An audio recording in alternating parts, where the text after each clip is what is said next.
Hello friends, कैसे हैं आप लोग। आई होप आप लोग ठीक होंगे और आप जिस एग्ज़ाम की प्रिपरेशन कर रहे होंगे वो बहुत बढ़िया चल रही होगी। गाइस, आप लोगों को तो पता ही है कि सीटेट का जो इस बार रिज़ल्ट आया था उसमें मेरा जो सीटेट है वो इस बार क्लियर नहीं हो पाया। तो अब आगे मैं क्या करूँगी। तो देखिए गाइस, जिनका इस बार का सीटेट नहीं हो पाया, क्लियर नहीं हो पाया, तो उन्हें निराश होने की ज़रूरत नहीं है, बल्कि अगले सीटेट की तैयारी में जुट जाना चाहिए।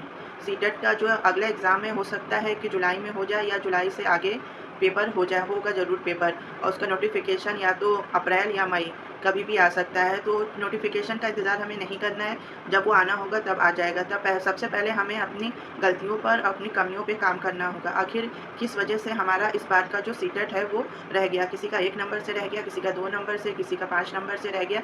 आखिर कहाँ हमने गलती कर दी है जिसकी वजह से हमारे 5 नंबर या 2 नंबर से रह गया है, तो उन गलतियों पे काम करना है। मैं अपनी बात करूँ तो मेरा इस बार 15 नंबर से रह गया है, मेरा तो बहुत ज़्यादा नंबरों से रह गया है। तो मुझे अपने आप पे कुछ ज़्यादा ही काम करना होगा कि आखिर मैंने कहाँ पर गलती कर दी।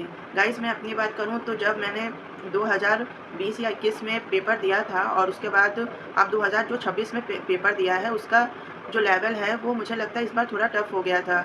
क्योंकि जब मैंने 20-21 में दिया था उस समय थोड़ा लेवल सरल था, उस समय जो क्वेश्चन थे वो भी समझ में आते थे और जो आंसर था वो भी समझ में आता है। मुझे लगता है जो ये 5 साल का जो गैपिंग हो गया है, यही गैपिंग जो है मुझे इस बार का मेरा सीटेट रह गया है, क्योंकि मैं ना क्वेश्चन ही समझ पा रही थी, ना आंसर ही समझ पा रही थी।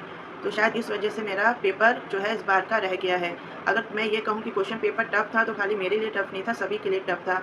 तो मुझे अपने आप पे काम करना होगा। और इस बार जो क्वेश्चन था वो भी बिल्कुल अलग पूछे जा रहे थे। इस बार जो गाइस क्वेश्चन थे वो अभिकथन वाले थे और तर्क वाले थे कि एक सही है कि दूसरा सही है कि नहीं, दोनों व्याख्या कर रहे हैं कि नहीं। इस तरह के क्वेश्चन कुछ ज़्यादा ही पूछे गए थे और ना मुझे इस तरह के क्वेश्चन मैं सॉल्व नहीं कर पा रही थी और टाइम टेकिंग भी थे। इसी वजह से शायद मेरा रह गया इस बार का जो सीटेट है, तो मैं नहीं कर पाई इस बार का सीटेट। तो जो मेरी गलतियाँ जो है वो उसको मैं सुधार करूँगी सबसे ज़्यादा। और इस बार जो मैंने सीडीपी में जो मैंने 1 घंटा का जो टाइम लिया था, उस 1 घंटा में आखिर ऐसा क्या हो गया था कि जो मैं 1 घंटा सीटीपी करती रह गई थी, जबकि मुझे सीटीपी को आधे घंटे में कंप्लीट कर लेना चाहिए था। क्योंकि मुझे लेवल जो है वो थोड़ा हार्ड लग रहा था, ना क्वेश्चन समझ में आ रहा था, ना आंसर।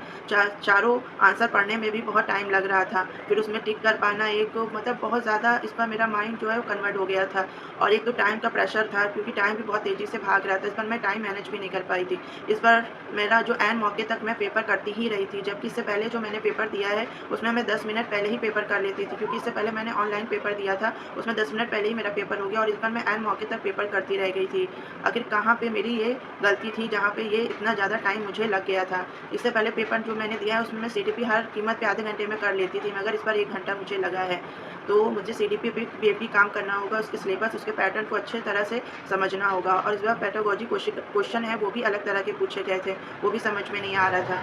तो जो इतने साल का जो गैपिंग है, मुझे लग रहा है इसकी वजह से मेरा रह गया है, ये मुझे लगता है। और ज़्यादा से ज़्यादा जो है वो मैंने प्रैक्टिस शायद नहीं कर पाई हूँ मैं इस बार, तो इस वजह से भी रह गया है मेरा। तो मैंने सोचा है कि मैं इस बार जो है वो ज़्यादा से ज़्यादा प्रैक्टिस करूँगी, क्वेश्चन को लगाऊँगी। अगर तरह-तरह के मैं क्वेश्चन लगाऊँगी, आंसर पढ़ूँगी, तब जाके मैं जब ओरिजिनल पेपर होगा तो उसमें मैं जो क्वेश्चन है उसको अच्छी तरह से समझ पाऊँगी। और जब मैं प्रैक्टिस करूँगी या प्रीवियस ईयर क्वेश्चन को लगाऊँगी तो मैं कोशिश करूँगी कि मैं अपना टारगेट 120 से 130 रखूँ। जब मैं 120-30 रखूँगी तब जाके जब मैं ओरिजिनल पेपर अपनी सीटेट का एग्ज़ाम दूँगी तो मैं 90 के टारगेट तक पहुँच पाऊँगी। तो इस बार मुझे अपनी कई कमियों पे, कई गलतियों पे काम करना है कि आखिर इस बार के सीटेट एग्ज़ाम में मैंने क्या गलती कर दी है। तो उस पे मुझे काम करना है। और जो इस बार जो लैंग्वेज फर्स्ट और लैंग्वेज सेकंड में मुझे टाइम नहीं मिल पाया है, क्योंकि मैंने इससे पहले भी पेपर दिया मगर मैं कोई क्वेश्चन बिना पढ़े क्लिक नहीं करती थी, और इस बार मैंने लैंग्वेज को क्वेश्चन को बिना पढ़े ही क्लिक किया है। ना मैं पैसेज पढ़ने का टाइम मिल पाया, ना क्वेश्चन पढ़ने का टाइम मिल पाया। तो मुझे ये गलती नहीं करनी है, मुझे अपने कमांड इस तरह बनानी है कि मैं पैसेज को भी जल्दी से जल्दी पढ़ सकूँ और उसके क्वेश्चन को भी कर सकूँ। तो इसके लिए भी मुझे प्रैक्टिस करनी होगी। तो मैं फर्स्ट लैंग्वेज और सेकंड लैंग्वेज की भी ज़्यादा से ज़्यादा प्रैक्टिस करूँगी। जितना ज़्यादा से ज़्यादा मैं प्रैक्टिस करूँगी उतना ही मेरा सुधार होगा, उतना ही मेरा टाइम मैनेज होगा। तो गाइस, इसी तरह आप लोग को भी अपना टाइम मैनेज करना सीखना होगा, क्योंकि बहुत सारे फ्रेंड्स का हो सकता है सिर्फ टाइम मैनेज की वजह से ही रह गया हो, 2-3 नंबर से इस वजह से नहीं हो पाया हो, कोई क्वेश्चन ना पढ़ पाया हो। और मेरा तो सोशल साइंस है तो मेरा तो टाइम टेकिंग है ही है, लेकिन जिनका साइंस और मैथ है उनका तो बहुत ज़्यादा टाइम टेकिंग होता है। तो आप लोग को अपनी प्रैक्टिस करनी होगी, कमांड बनाना होगा अपने आप का कि आप 150 क्वेश्चन जो है वो 2.5 घंटे में पूरा कर सकें। सारे क्वेश्चन को अटेम्प्ट कर सकें, सारे क्वेश्चन को पढ़ सकें, उसके आंसर को पढ़ सकें। इसके लिए आपको प्रैक्टिस करनी होगी। जितना ज़्यादा आप प्रैक्टिस करेंगे उतना ही बढ़िया होगा आपका। और ज़्यादा से ज़्यादा हो सके तो प्रीवियस ईयर क्वेश्चन लगाइए। मैं भी यही करूँगी कि ज़्यादा से ज़्यादा प्रीवियस ईयर क्वेश्चन को लगाने की कोशिश करूँगी। जब मैं प्रीवियस ईयर क्वेश्चन लगाऊँगी तब जाके जब पेपर में फिर से दूँगी तो हो सकता है कि मुझे क्वेश्चन पढ़ने में और आंसर पढ़ने में आसानी हो जाएगी। तो इसी तरह आपको भी करना है, निराश होने की ज़रूरत नहीं है, हार मानने की ज़रूरत नहीं है। आपको नेक्स्ट सीटेट की तैयारी करना है। अपना नया टारगेट वही बनाना होगा। गाइस मेरा वैसे सीटेट का दोनों पेपर क्लियर है, लेकिन मैंने इस बार का सीटेट सिर्फ इसलिए दिया था क्योंकि मुझे अपने नंबर बढ़ाने थे, क्योंकि मुझे बीपीएससी तैयारी 4 का फॉर्म भरना था।